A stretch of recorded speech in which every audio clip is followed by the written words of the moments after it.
Hey guys, welcome or welcome back. Tisha here, back for another Sister Wives season 19 review.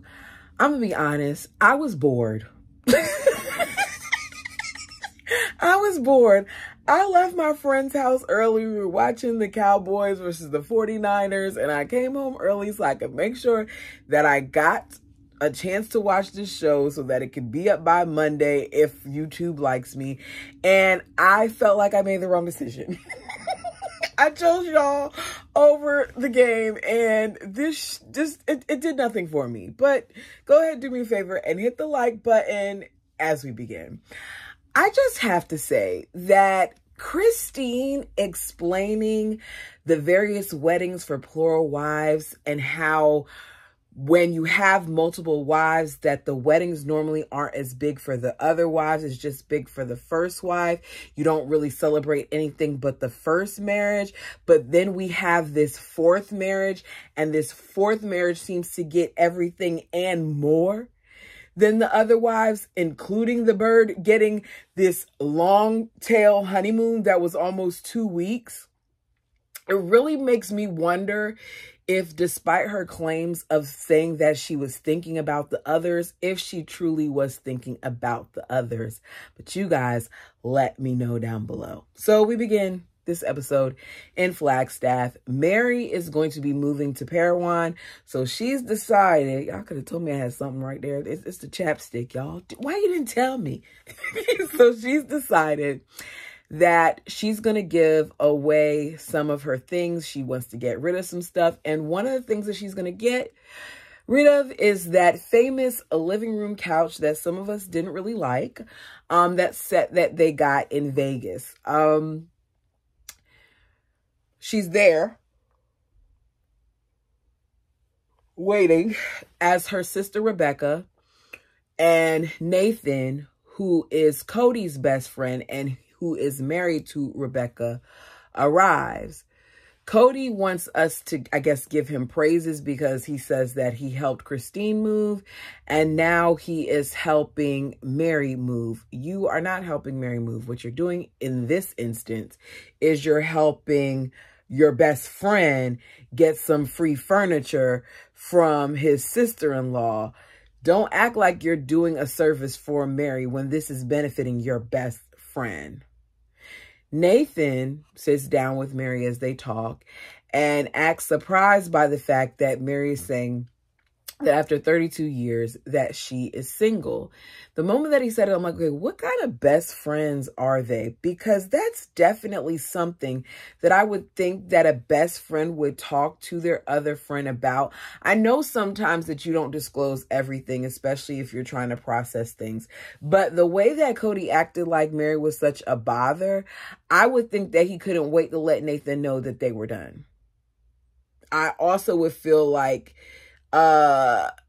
he would know because I would think that maybe his wife would have said something to him. He's asking Mary how she's feeling, and she says, you know, she cried a lot and stuff originally, but overall the process wasn't as bad as she thought it was.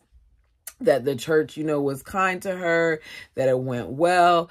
She says that Cody would probably say otherwise, but for her, it went well. She says that, you know, this is really like her second divorce. She has the double D because she did it before. And when she did it the first time so that Robin could adopt the kids, I've already said it's not something that she had to do to get those kids to be adopted, but whatever. When she did that first time, that Cody never understood her emotions when it came to it. He just looked at her like she was crying and upset because she was losing power. He never really understood Mary, nor did he care. She said, he's sitting there acting like that it's about me losing power, but obviously it wasn't, because even Janelle was concerned about how this would affect things, and she felt like it would change things, and she admits, Mary does, that it did change things. The whole Mary and Cody segment kind of annoyed me just because they're doing a lot of joking, but it's awkward, and it's just like, let's joke so that this isn't as awkward as it's feeling, but because they're joking, it comes across as awkward to me. Mary is moving to Parowan, and it's you know, it's painful for me, but, you know, I hope she finds, you know, her happiness too. You know, that had to be the bird. Bird, we don't care, because you're part of the reason why she hung around for so long. Mary is over going back and forth with the bald eagle. She says at this point, because Nathan's asking, you know, what is this? And what do you feel about this? And what do you think about that? And she's like, look, at this point, the stories keep changing. He doesn't feel like we had great times. He says as early as 2 years in we weren't, but we had good times. And there is lots of video and there's lots of photo that shows it, but he feels otherwise. And I just don't want to go back and forth about the situation anymore. He then asks, you know, what do the ladies feel about it? And she's like, I still haven't talked to Janelle or Christine about it.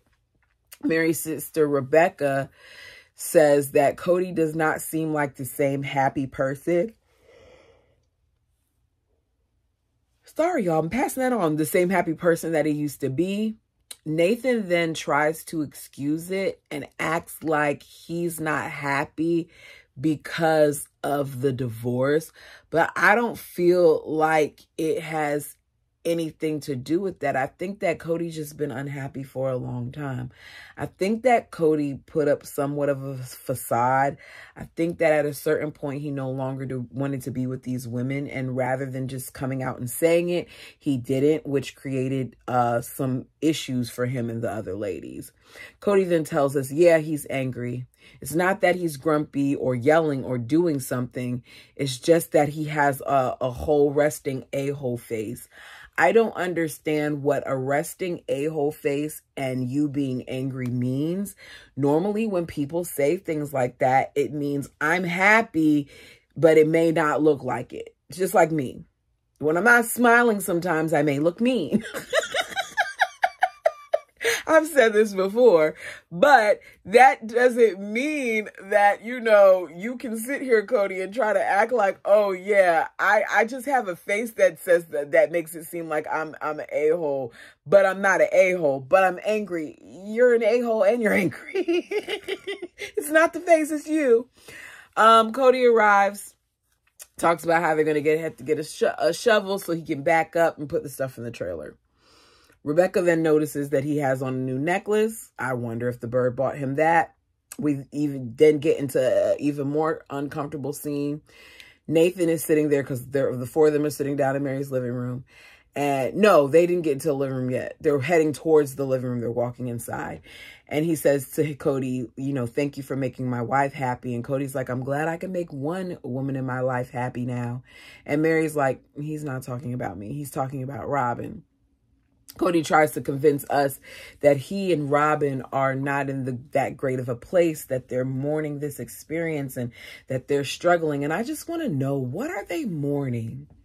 Because they use these words that make me wonder, like, what is it that you're mourning, Bald Eagle? Is it the people doting on you? Like what is it? Because I just don't get it. He says that, you know, the bird doesn't seem happy, but it's not about their relationship. It's about the big picture. Is it? Because I think it's a combination of things. I think that she thought that this was going to end differently than it has. I think that she thought that all of the ladies, including Christine, would stick around despite them being unhappy, because I do believe that the bird believes in polygamy. He says Mary seems lighter to him. That, you know, she seems like she's taking this well and she seems lighter. And Mary's like, look, he's projecting a little bit because he doesn't know me. That's a lot. He doesn't. But that might be because 10 years of your marriage, y'all were apart. Actually, more than that. Cody says that, you know, it's sad, you know, because we're at the end of an era, regardless if it works or not. And Mary's looking at him like, what? He's such a flip-flop. Mary's like, I think that was sad for you. Is I think that the church, me going to the church, kind of changed things. And then she's talking about him like he's not sitting there on the couch. She's like, you know, I think it hit him different than expected. I think he was shocked at how quickly it happened. He says, maybe I was surprised. you know, how it happened. And Rebecca says, well, you know, we know that it's different with Christine and Janelle. And he's like, huh? And she's like, yeah, it's different because with Christine and Janelle, they left. But with Mary, you're the one who basically said you didn't want her. I'm paraphrasing here. And he is looking at her like, I'm not trying to hear that. He doesn't say it. He's like, you know, we went down that road, whatever. And I'm like, Cody can't take it. He can't take hearing the truth. He tells us once again that he never loved the ladies. He never loved the other ladies. Janelle says, look, he has amnesia when it comes to the past. He can say whatever he wants. It's fine. At this point, I don't care anymore. Thank you, Janelle. He then says, I don't always know what to believe. The eternal marriage. I think they don't get divorced. Jesus said not to get divorced. It's a big concept. I don't know what to think about it other than that it offends me to think that I would be stuck with those 3 women. I said, what?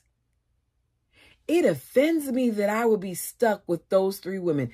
Maybe production looked at him when he said it, because he then was like, you know, it literally does. It offends me that, you know, God would cause me or them to suffer. Oh, how nice of you to add the or them at the end, because that's not what it's about to you. You didn't want to be with those ladies. And now, because you're questioning your faith, you're going to say what you're saying there. I say maybe it's, you know, worth exploring that rather than you being so mad at the time that you wasted on these women. He then brings up Sonny and Cher again and talking about how much at his young age of 6 or 7, the divorce of Sonny and Cher just bothered him. And I just want to know, is Sonny and Cher like a family member that I don't know about? Like, are these his relatives? Because why is this what he keeps going back to? So he says, as they're packing up things, that he no longer feels a burden when he's talking to Mary. They're getting along better now than they've gotten along in the past 6 years. That's because it's an act. At this point, we're done. And I think Mary jokes around when she's uncomfortable. And because he knows he's done, he's not getting as offended, because there are times when Mary has made jokes and he got upset about it. But now that he's out, he doesn't really care. So, done with that for now. Let's go to Moab. We're in Moab, Utah, looking at wedding venues. David and Christine met in December, and here they are. It's the end of January, and they're looking at these venues, even though he has not proposed yet. I think it's a little odd, but he proposed like, what, a month later? So we'll let it go. It's David and his son, Christine, Isabel, and Truly. Isabel's like, look, I'm happy for her. I like his kids and I like how he is with us. And Truly, I just feel like they're moving very quickly. They are. It's quick, but it seems to have worked. So I'm going to kind of calm my judgment down a little bit on it. I still do feel like you wasted no time to have him around your kids. And I'm just happy that it worked out for the better, because I still, whether it worked out or not, don't feel like you should rush to do that. We find out that David loves the Cliffs and that he knew that if he found a woman who loved them as well, that would be the woman for him. Christine loves them just like he does. Christine lets us know that she doesn't know what Cody knows in regards to her situation with David. But it doesn't really matter, because he stopped telling her things that was going on in his life years ago. Then he says he's heard rumors about Christine dating. I don't know if Cody knows what a rumor is. It's not a rumor if you hear from McKelty or whoever it was that told you that she's seeing somebody. All you had to say was you heard that she's dating. You heard that she met her soulmate. But he puts rumors in front of it. He says he's offended on the idea that she would be stuck with him for eternity and her soulmate was out there waiting to be found. I don't know if that was a slight to Christine or if that was a slight to polygamy in itself. But I would love to see Robin's reaction to some of the things that he's saying. But she doesn't believe in polygamy anymore, so Cody's thoughts on all that doesn't even really matter. David said that, you know, his kids had doubts, but Christine treats him so well. He knows that that's who he wants. Christine said, you know, the third wife didn't get recognition or different things like that. So all of this with David is different for her. We then hear from Cody that Cody felt pressure to marry Christine because she was polygamous royalty and she wanted to be in his family, that he knew her for a long time. That's crap, because he could have said no. And I just didn't like the fact that production kept going back and forth between Cody and Christine as she's talking about her stuff. We've heard enough about that story already. We've read the book. We've seen some of these same clips over and over and over again throughout the years. You don't have to keep feeding it to us. We get it. So I just don't, I found myself getting very annoyed with this episode, right? The first venue, they look at it, it's too small. On to the second one, it's Red Cliff Lodge. David wants to give her a great wedding. He says that she deserves that. Christine really doesn't care where the wedding is. She just wants to make sure that they have enough space and that she gets the dress that she wants and that she's walking down the aisle to him. We find out that they're looking to have 300 people at the wedding and it's going to be in the fall, even though they aren't engaged. As I said before, I wrote that a whole bunch of times here apparently. They're looking to have it in the fall. It's not that far away considering that here we are in January and we want it in the fall. Cody talks about how for his wedding day with Christine, he had the 1,000-yard stare because he had two brides already, one of which was pregnant. And he was marrying somebody, you know, in some form of obligation. It's just, it's the way he rewrites history to make it seem like she just was so, you know, desperate to have him and she wanted him so badly and he felt obligated to marry her because of who her family was, rather than, you know, he decided to marry Christine because he liked Christine. He couldn't even say that he liked her. It just is ridiculous. He then says now, looking back at it, he realizes how unfair that was. Excuse me, to Christine. I don't want to hear about Christine and Cody's wedding anymore. I don't. It's like, it's done. I don't want to hear about him in any of the weddings anymore, but this is what this episode is, so here we are. David and Christine are extremely affectionate as they're looking at these things. They're holding hands. They're walking through. Truly jokingly breaks them up. After a while, it was annoying to me. Don't keep pushing me and pushing me and pushing me. I'm one of those people who you push me the wrong way and I might accidentally snap on you. So don't push me. Because, yeah, there's a way that you joke. And I know for me, it wouldn't be a thing that I like. But they seem okay with it. So to each his own. They're talking and Christine is so, you know. And she leans... She's in love. And she leans in for a kiss. And you hear Isabel say, oh my gosh, I'm just still not used to my mother being so affectionate with someone else. Especially because I didn't see her do a lot of that with my dad. I didn't even really see her hold hands with him. I said, wow. So the little bit that we saw where he like hit her on the butt and did the little bit of stuff that he did, that was for show. Because Isabel's saying she didn't see a lot of it. And I was like, it's night and day. So it's an adjustment because number one, it's not with her dad. And number two, it's not something that they've seen before. Aspen's like, yeah, you know, it was different, but I've moved on. Them being affectionate was a little cringe. And I don't even know Christine.